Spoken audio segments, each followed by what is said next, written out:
Motor neuron ডিজিজে আক্রান্তদের যোগাযোগ সীমাবদ্ধতা কাটাতে প্রযুক্তি সহায়তা দিচ্ছেন বিশেষজ্ঞরা।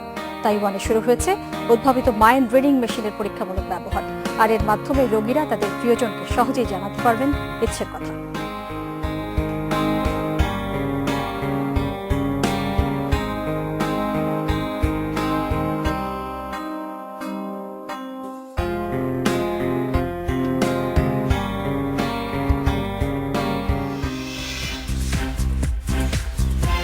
এক ঘন্টা আপনাদের সঙ্গে আছে আমি খালেদ মহিউদ্দিন।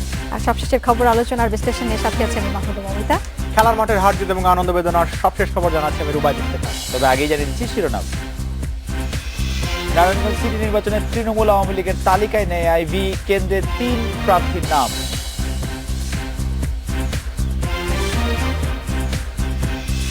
চিনিকলের জায়গায় সাঁওতালদের কোনো জমি নেই, সহিংসতায় অন্য পক্ষের ইন্ধন দেখছেন শিল্পমন্ত্রী।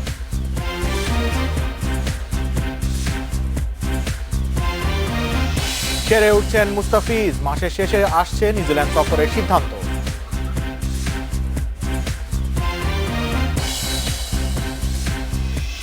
আজ রাত ৯টায় বাংলাদেশের মতামত পাঠানোর বিষয় নতুন নির্বাচন কমিশন গঠন। মতামত পাঠাতে পারেন এসএমএস অথবা ফেসবুকে। আপনাদের মতামত জানিয়ে দিচ্ছি সংবাদের পরের অংশে। নারায়ণগঞ্জ সিটি নির্বাচনে মেয়র পদে নৌকা প্রতীকের প্রার্থী হিসেবে মনোনয়নের জন্য মহানগর সভাপতি আনোয়ার হোসেন সহ ৩ জনের নাম প্রস্তাব করেছে স্থানীয় আওয়ামী লীগ। তালিকায় বর্তমান মেয়র সেলিনা হায়াত আইভির নাম নেই। বিকেলে নারায়ণগঞ্জ মহানগর আওয়ামী লীগের বর্ধিত সভায় এই সিদ্ধান্ত নেওয়া হয়। সভা শেষে মহানগর আওয়ামী লীগের সহসভাপতি চন্দনশীল জানান, সর্বসম্মতভাবে আনোয়ার হোসেনকে মেয়র পদে প্রার্থী করার সিদ্ধান্ত হয়েছে। এছাড়া এই পদের জন্য সিদ্ধিরগঞ্জ থানা আওয়ামী লীগের সভাপতি মুজিবুর রহমান এবং বন্দর থানা আওয়ামী লীগের সভাপতি আব্দুর রশিদের নামও প্রস্তাব করা হয়েছে। সবাই নারায়ণগঞ্জ ৪ আসন সদস্য শাহিম ওসমান ও মহানগর আওয়ামী লীগের সভাপতি আনোয়ার হোসেন উপস্থিত ছিলেন। বর্তমানে মেয়র ডাক্তার সেলিনা হায়াত আইভির বিষয়ে প্রশ্ন করা হলে চন্দনশীল জানান, সবাই তার নাম কেউ প্রস্তাব করেনি। আগামী ২২ ডিসেম্বর এই সিটি কর্পোরেশন নির্বাচনের ভোট হবে। সভাপতি আলহাজ আনোয়ার হোসেন, এই নামটা সর্বসম্মতিক্রমে এসেছে। তো যেহেতু নিয়ম হচ্ছে ৩টে নাম পাঠানোর, সেই হিসাবে অন্যান্য নেতৃবৃন্দের পরামর্শক্রমে সিদ্ধিরগঞ্জ থানা আওয়ামী লীগের সংগ্রামী সভাপতি আলহাজ মুজিবুর রহমান এবং আমাদের আর এক ত্যাগী নেতা বীর মুক্তিযোদ্ধা বন্দর থানা আওয়ামী লীগের সংগ্রামী সভাপতি আলহাজ আব্দুর রশিদের নাম প্রস্তাব মেয়র পদে প্রার্থী মনোনয়ন দেওয়ার জন্য প্রস্তাব এসেছে। নারায়ণগঞ্জ সিটি কর্পোরেশন এবং জেলা পরিষদ নির্বাচনে অংশ নেওয়ার বিষয়ে এখনো সিদ্ধান্ত নেয়নি বিএনপি। তবে শিগগিরই এই বিষয়ে সিদ্ধান্ত নেওয়া হবে বলে জানিয়েছেন দলটির মহাসচিব মির্জা ফখরুল ইসলাম আলমগীর। সব দলের মতামতের ভিত্তিতে নির্বাচন কমিশন গঠনের দাবিও জানিয়েছে BNP. ২২ December Narayanganj city corporation নির্বাচন, ওই মাসে হতে পারে জেলা পরিষদ নির্বাচন। এরই মধ্যে সম্ভাব্য প্রার্থীদের দৌড়ঝাঁপ শুরু হয়েছে, কিন্তু এখনও চূড়ান্ত সিদ্ধান্ত নিতে পারেনি বিএনপি। মির্জা ফখরুল জানিয়েছেন, শুক্রবার বিএনপি চেয়ারপারসন খালেদা জিয়ার সংবাদ সম্মেলনে এ বিষয়ে নির্দেশনা আসতে পারে। লালমনিরহাটে এক অনুষ্ঠানে সাংবাদিকদের সাথে আলাপকালে এই কথা বলেন তিনি। আমরা এখনো কোনো দলীয় সিদ্ধান্ত গ্রহণ করিনি, তবে ইতিমধ্যে স্থানীয় সরকারের যে নির্বাচন আমরা দেখেছি, তাতে করে এই নির্বাচনে অংশগ্রহণ করা না করা প্রায় সব সমান। এদিকে দলের কেন্দ্রীয় কার্যালয়ে বিএনপির সিনিয়র যুগ্ম মহাসচিব রুহুল কবির রিজভী নিরপেক্ষ নির্বাচন কমিশন গঠনের দাবি জানান। রাষ্ট্রপতি সার্চ কমিটি গঠন করলে সেটি যে প্রধানমন্ত্রীর নির্দেশেরই প্রতিফলন হবে সে বিষয়ে কোনো সন্দেহের অবকাশ নেই। শাসক দল এমন অশুভ ইচ্ছার প্রতিফলন ঘটলে দেশ চরম অস্থিতিশীল হয়ে উঠবে এবং জনগণ তা কখনোই মেনে নেবে না। এছাড়া নাসিরনগরের ঘটনায় পুলিশ বিএনপি নেতাকর্মীদের দায়ী করায় নিন্দা জানিয়েছে দলটি। পুলিশ একটি সাজানো মিথ্যা প্রতিবেদন দাখিল করেছে। মাহমুদ শরীফ, ইন্ডিপেন্ডেন্ট নিউজ, ঢাকা। তত্ত্বাবধায়ক সরকার বা নিরপেক্ষ সরকার আর কোনোদিন আসবে না বলে মন্তব্য করেছেন স্বাস্থ্যমন্ত্রী মোহাম্মদ নাসিম। আগামী জাতীয় সংসদ নির্বাচনে সংবিধান অনুযায়ী আওয়ামী লীগের অধীনে হবে বলে আবারও জানিয়েছেন তিনি। জাতীয় ৪ নেতা স্মরণে জাতীয় প্রেস ক্লাবে সন্ধ্যায় বঙ্গবন্ধু পরিষদের আলোচনায় তিনি এই কথা জানান। যুক্তরাষ্ট্রের প্রসঙ্গটি নাসিম বলেন, সেখানে চলতি সরকারের অধীনে নির্বাচন হয়েছে। বিএনপিকে শেখ হাসিনা অধীনে নির্বাচনের প্রস্তুতি নেওয়ার আহ্বান জানান নাসিম। পরবর্তী নির্বাচনেও দেশের মানুষ আওয়ামী লীগকে বেছে নেবে বলে মন্তব্য করেন তিনি।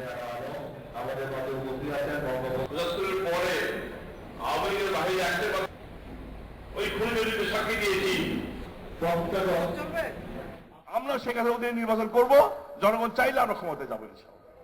তাহলে আমেরিকায় এক নিয়ম হবে, আমার দেশে এক অন্য নিয়ম হবে কেন বলেন? কি তত্ত্বাবধায়ক সরকার, কি নিরপেক্ষ সরকার? ওটা মারা গেছে, ওটা বরানি গোরস্থানে চলে গেছে, ওটা কোনদিন ফিরে আসবে না, কোনদিন ফিরে আসবে না।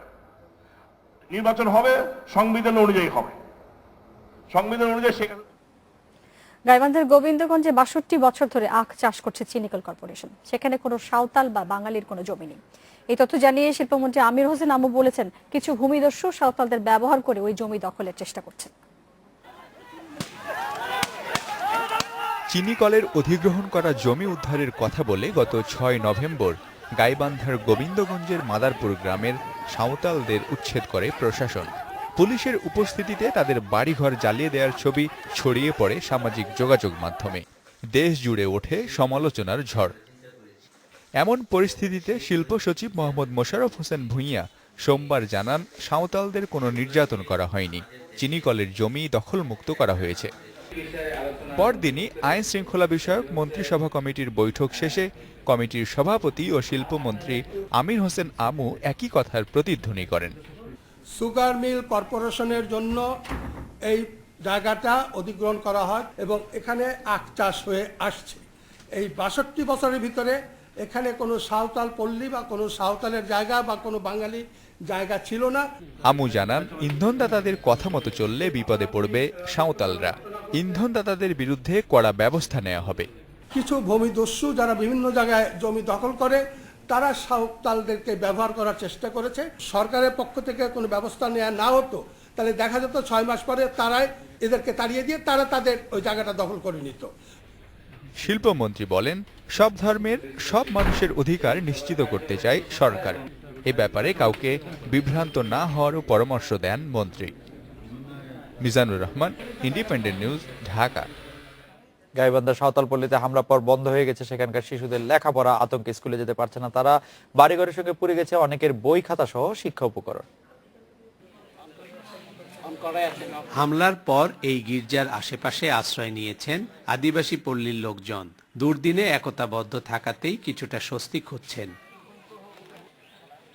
পরিবারের অন্যান্যদের সঙ্গে খোলা আকাশের নিচে দিন কাটছে শিশুদেরও। বড়রাই যেখানে আতঙ্কিত, তাদের অবস্থাটা বলার অপেক্ষা রাখে না। সারা দেশে শিশুদের মধ্যে এখন স্কুলের বার্ষিক পরীক্ষার তোড়জোড়। সেখানে অনিশ্চয়তায় কাটছে আদিবাসী শিশুদের দিন। আমাদের ঘর বাড়ি পুড়ে ছাই করে ফেলালো। এখন আমার বই ছিল ওখানে, আবার স্কুল ড্রেস আমাকে স্কুল থেকে দিয়েছিল, ওই ওলা তামান পুড়ে গেল, তাই আমি এখন স্কুলে যেতে পারছি না। শিক্ষকরা বলছেন, অনেক বুঝিয়ে সুঝিয়েও স্কুলে আনা যাচ্ছে না এখানকার শিশুদের। কাজে আসেনি শিক্ষা বিভাগের উদ্যোগও। তাদের অভিযোগ যে আমাদের নিরাপত্তার অভাব, বই পুস্তক পড়ে গেছে, আমরা কেমন করে যাই, এই সংখ্যাটাই তাদের কাটানো যাচ্ছে না। আমি চেষ্টা করছি বারবার, অধিদপ্তর কর্তৃপক্ষ সহ আমাদের স্কুল স্টাফ সহ। মানে শতভাগ সাপোর্ট দেব। বই হোক, যে কোনো খাবার তো আছে, বিস্কিট আছে, আমাদের শিক্ষার বিনিময়ে বিস্কিট প্রকল্প আছে, বিস্কিট আমরা দিচ্ছি। তাদেরকে সাপোর্ট দেওয়ার মতো এবং সাহস যোগানোর জন্য যথেষ্টই আমরা চেষ্টা করছি, আমাদের শিক্ষক এবং কর্মকর্তা সবাই মিলে। অবশ্য এই শিশুদের অনেকেরই পড়াশোনা শুরুর উপায় নেই। রংপুর চিনিকলের সঙ্গে জমির মালিকানা নিয়ে বিরোধের জের ধরে ৬ নভেম্বর সংঘর্ষের সময় পুড়িয়ে দেয়া হয় আদিবাসী পল্লীর ঘরবাড়ি। অক্ষত থাকেনি শিশুদের বই খাতা সহ লেখাপড়ার উপকরণও। Hasibur Rahman Bilu, independent news, Gaibandha. গাইবান্ধায় গুলি এবং হামলায় আহত চিকিৎসাধীন 2 সাঁওতালকে কারাগারে পাঠানো হয়েছে। গোবিন্দগঞ্জ থানার ভারপ্রাপ্ত কর্মকর্তা সুব্রত কুমার সরকার জানিয়েছেন, ছাড়পত্র দেয় হাসপাতাল থেকে তাদের নিয়ে গেছে পুলিশ। রংপুর মেডিকেল কলেজ হাসপাতাল থেকে সকালে প্রথমে বিমল কিসকো এবং পরে চরণ সরেনকে ছাড়পত্র দেওয়া হয়। সাঁওতালদের পল্লীতে হামলার ঘটনায় আহত 2 জনকে রংপুর মেডিকেল এবং একজনকে ঢাকার চক্ষু বিজ্ঞান ইনস্টিটিউটে ভর্তি করা হয়েছে। এই ঘটনায় প্রায় 350 জনকে আসামি করে মামলা করেছে পুলিশ। আহত চরণ সরেন, বিমল কিসকোকেও অভিযুক্ত করা হয়েছে। রামপুরায় 16 বছর আগে বুশরা হত্যা মামলার ফাঁসির আসামি সহ সাজাপ্রাপ্ত সব আসামিকে খালাস দিয়েছে আপিল বিভাগ। প্রধান বিচারপতি এস কে সিনহা সহ 4 বিচারকের আপিল বিভাগ এই রায় দিয়েছে। পূর্ণাঙ্গ রায় পাওয়ার পর রিভিউর বিষয়ে সিদ্ধান্ত নেওয়া হবে বলে জানিয়েছে রাষ্ট্রপক্ষ। রামপুরার পশ্চিম হাজিপাড়ায় পুলিশের সাবেক কর্মকর্তা সিরাজুল ইসলামের মেয়ে সিটি কলেজের ছাত্রী রুশদানিয়া বুশরা ইসলাম 2000 সালে বাসার ভেতরে খুন হন। ময়নাতদন্ত রিপোর্টে বলা হয়, বুশরাকে ধর্ষণের পর ধারালো অস্ত্র দিয়ে হত্যা করা হয়েছে।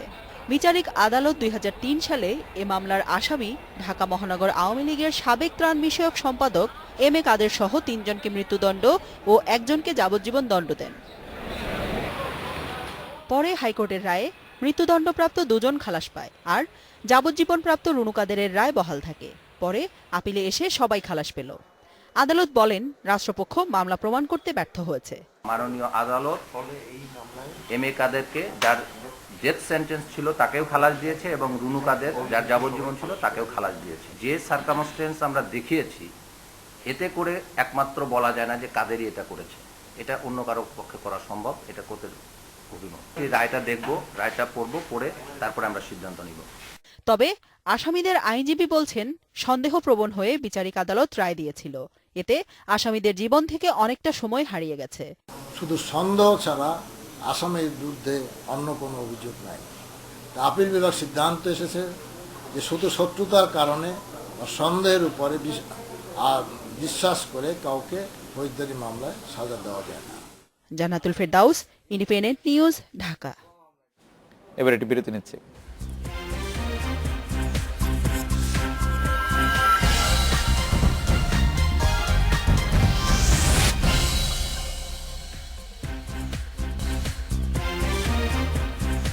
নটা 18 মিনিটে ফিরে এলাম রাত 9টা বাংলাদেশে।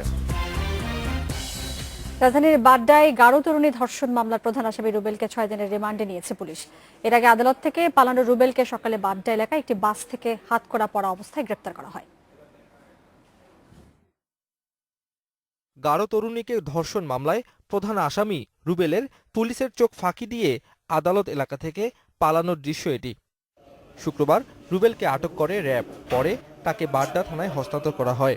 এর পরদিন ঢাকার মুখ্য মহানগর হাকিম আদালত থেকে পুলিশের উপস্থিতিতেই পালিয়ে যায় রুবেল।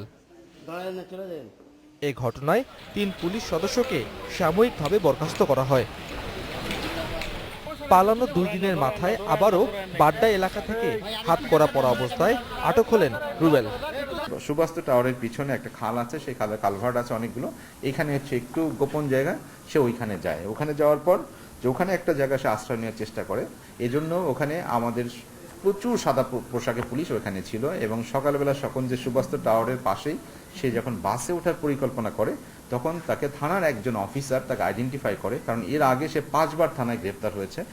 পুলিশ জানিয়েছে এর আগে বিভিন্ন অভিযোগে রুবেলের নামে 6টি মামলা আছে। সে কারোর সাথে কোনো রকম রিস্ক কথাবার্তা বলে নাই, কোনো আপনার ঝুঁকি নেয়নি। ঝুঁকি না নিয়ে আদালত থেকে বের হয়ে গিয়েছে। বের হয়ে যেই প্রথম যে কাজটা করেছে, যে তার হ্যান্ডকাপটা লুকানো দরকার ছিল, এবং সেটা একটা তুলার দোকান থেকে একটা কাপড় নিয়ে সেটা করেছে। এবং এরপরে দরকার ছিল তার টাকা, এবং টাকা ছাড়া সে কোথাও চলতে পারবে না, যেতে পারবে না। এই জন্য সে তার একজন পরিচিতের কাছে বিকাশের মাধ্যমে টাকা নিয়ে আসছে। আদালত এলাকা থেকে কিংবা পুলিশি হেফাজত থেকে আর যাতে কোনো আসামি না পালাতে পারে, সেজন্য আরও সতর্ক থাকার কথা জানিয়েছে পুলিশ কর্মকর্তারা। Abdullah Al Rafi, independent news, Dhaka. খেলাধুলা খবরের জন্য রুবাইদ আপনাকে চলে যাচ্ছি। মুস্তাফিজ সেরে উঠছেন, সব থেকে ভালো খবর। তবে আরো ভালো খবরের জন্য 2টা সপ্তাহ মমিতা অপেক্ষা করতে হবে যে নিউজিল্যান্ডে আমরা পাবো কিনা তাকে। তবে আশা করছি যে তিনি ফিরে আসবেন, নিউজিল্যান্ড সফরে আমরা তাকে পাবো, সেই খবরগুলো জানাবো। তবে তার আগে একটা বিরতি নিচ্ছি। 9টা 28 মিনিটে ফিরে এলাম খেলাধুলার সবশেষ কিছু খবর নিয়ে। বিপিএল এর চট্টগ্রাম পর্ব শুরু হচ্ছে বৃহস্পতিবার থেকে। ঘরোয়া ক্রিকেটের সবচেয়ে বড় আসরে জমজমাট লড়াইয়ের আভাস দিচ্ছে দলগুলো। মঙ্গলবার জহুর আহমেদ চৌধুরী স্টেডিয়ামে অনুশীলন শুরু করেছে রংপুর রাইডার্স। চট্টগ্রামের জয়ের ধারায় ফিরতে চায় দলটি। 3 ম্যাচে 2 জয় আর 1 পরাজয়। পয়েন্ট টেবিলে রংপুর রাইডার্সের অবস্থান 4-এ। বিপিএল এ চট্টগ্রাম পর্বের প্রথম ম্যাচে রংপুরকে মোকাবেলা করতে হবে টুর্নামেন্টের অন্যতম ফেভারিট বরিশালকে। দারুণ ছন্দে থাকা সারিয়া নাফিস মুশফিকদের সামলাতে তাই চট্টগ্রামে নেমেই অনুশীলনে হাজির আফ্রিদি শেহজাদরা। কাগজে কলমে খুব বেশি শক্তিশালী দল নয় রংপুর, তবে 20 ওভারের টুর্নামেন্টে এসব হিসাব নিকাশ মানতে চায় না দলটি। আমরা চিন্তা করবো, মানে যেটা বলছি নেক্সট ম্যাচ অবশ্যই চট্টগ্রাম পার্টটা ইম্পর্টেন্ট। এই পার্টটাতে অনেক কিছু ডিসাইডেড হবে, টিমগুলি পজিশন, মানে 6টা ম্যাচ 7টা ম্যাচ চলে যাবে, তখন কিন্তু একটা সিনারিও টেবিলে বোঝা যাবে যে কে কোন জায়গায় আছে। আমরা চেষ্টা করবো এখান থেকে ভালো নোট নিয়ে ভালোভাবে শেষ করে ঢাকায় চলে যেতে। বিপিএল এর শুরুতে মিরপুরের উইকেট ভালোই ভুগিয়েছে ব্যাটসম্যানদের, যদিও শেষ 4 ম্যাচে বড় রানের দেখা পেয়েছে দলগুলো।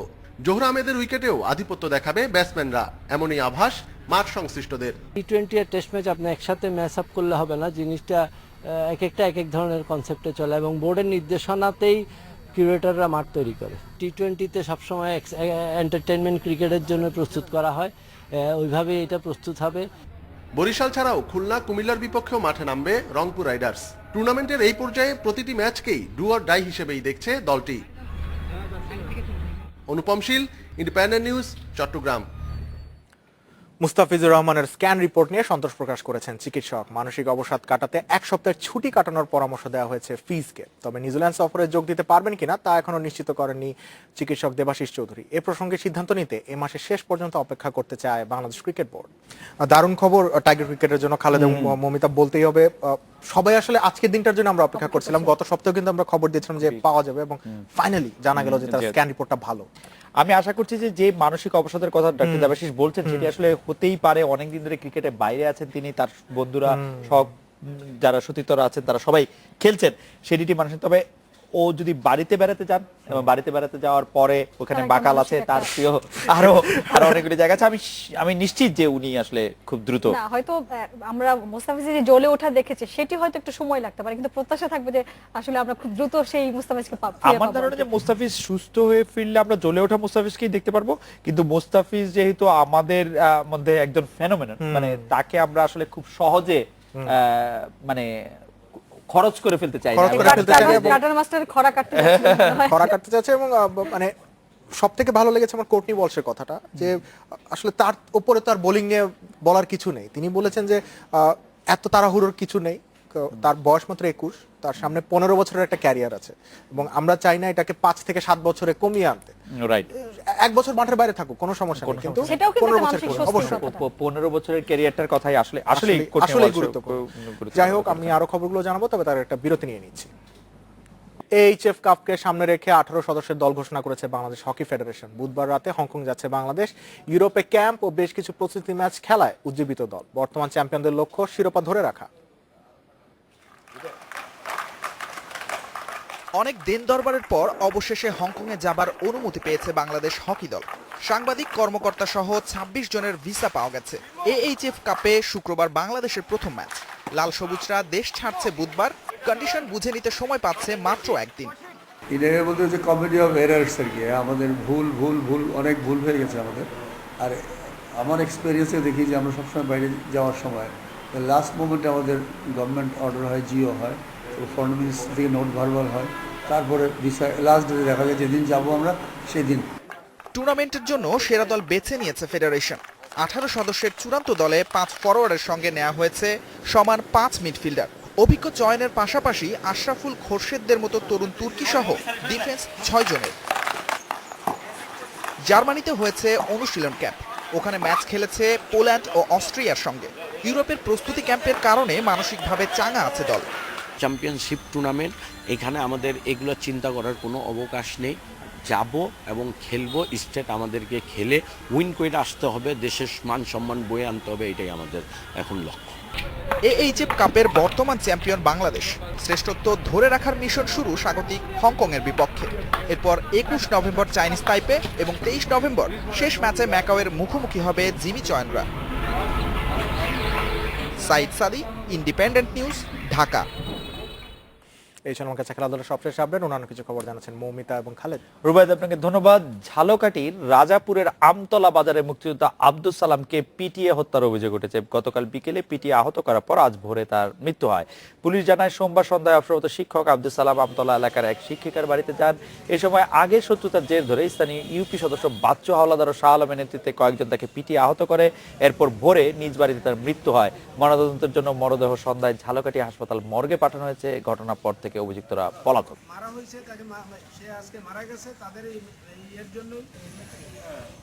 আরো খবর জানার আগে নিচ্ছে একটি বিরতি। আর ফিরে এসে দেখাচ্ছে নতুন ধান কাটার মাস অগ্রহায়ণ শুরু। উৎসব মুখর চারুকলার বকুলতলা।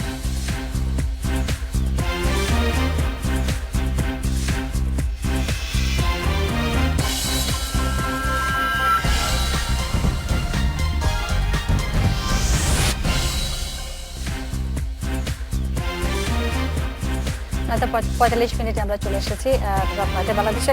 আমরা আজকে নতুন নির্বাচন কমিশন গঠন নিয়ে মতামত চেয়েছিলাম। বেশ কিছু মতামত এসেছে।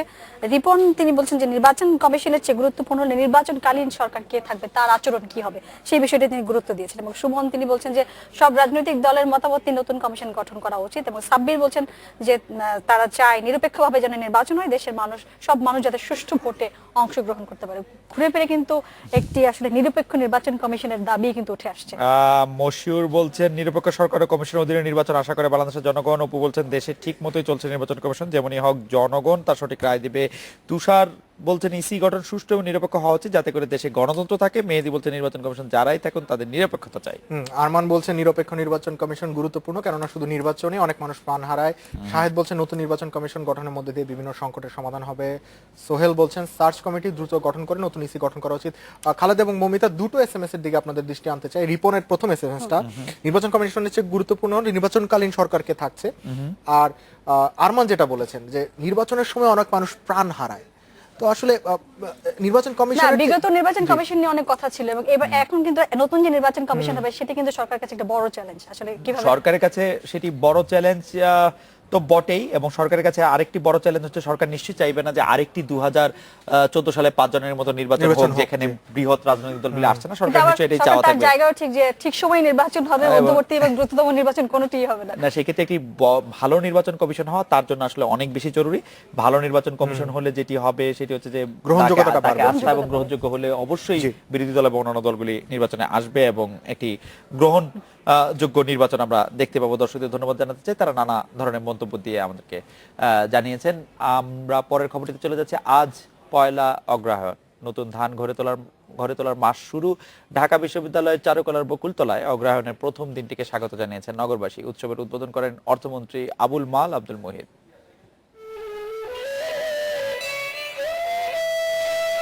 বাতাসে তখন ভোরের আমেজ, নাচ গানে ঢাকাবাসী স্বাগত জানায় আবহমান বাংলার ফসল ঘরে তোলার এই উৎসবকে।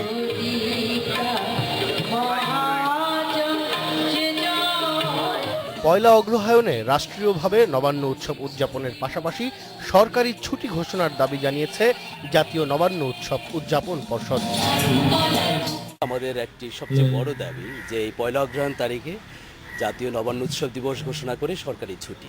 আমরা আশা করছি আমাদের পহেলা অগ্রহায়ণ এই নবান্ন উৎসব নবান্ন দিনটা আমাদের যেমন পহেলা বৈশাখের মতো একদিন জাতীয় উৎসব হয়ে বিকাশ লাভ করবে।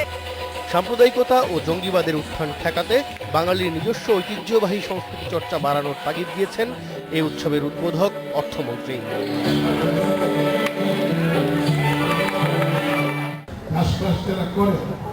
তারাই আমাদের খাদ্য যোগায়, তারাই জীবনের প্রবাহ নিশ্চিত করে এবং তাদের এই উৎসবে আমাদের যোদ্ধা একান্তই কর্তব্য এবং জোরে সোরে যোগ দেওয়া আমাদের উচিত।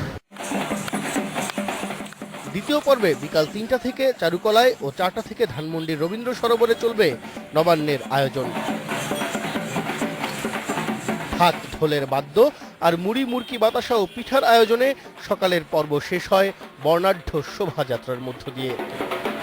Taimur Mohammad Salahuddin, independent news, Dhaka. তাইওয়ানে মোটর নিউরন রোগে আক্রান্ত এক ব্যক্তি মাইন্ড রিডিং মেশিন তৈরিতে বিজ্ঞানীদের সাহায্য করছেন। এই মেশিনের সাহায্যে রোগীর চিকিৎসক এবং প্রিয়জনকে সহজেই ইচ্ছার কথা জানাতে পারবে। সিলেটে কলেজ ছাত্রী খাদিজা হত্যা চেষ্টা মামলার আসামি বদরুলের বিরুদ্ধে 29 নভেম্বর অভিযোগ গঠনের তারিখ দিয়েছে আদালত। সিলেটের অতিরিক্ত মুখ্য মহানগর হাকিম উম্মে সরাবন তোহরা সকালে অভিযোগপত্র গ্রহণ করে এই তারিখ দেন। গত মাসের 3 তারিখে সিলেটে এমসি কলেজ থেকে পরীক্ষা দিয়ে বের হওয়ার পর খাদিজাকে কুপিয়ে জখম করে বদরুল 8 নভেম্বর মামলার অভিযোগপত্র জমা দেন তদন্তকারী কর্মকর্তা। অভিযোগপত্রে বলা হয়েছে প্রেমের প্রস্তাবে রাজি না হয় খাদিজাকে কুপিয়েছে বদরুল। রাজধানীর স্কয়ার হাসপাতালে চিকিৎসাধীন আছেন খাদিজা।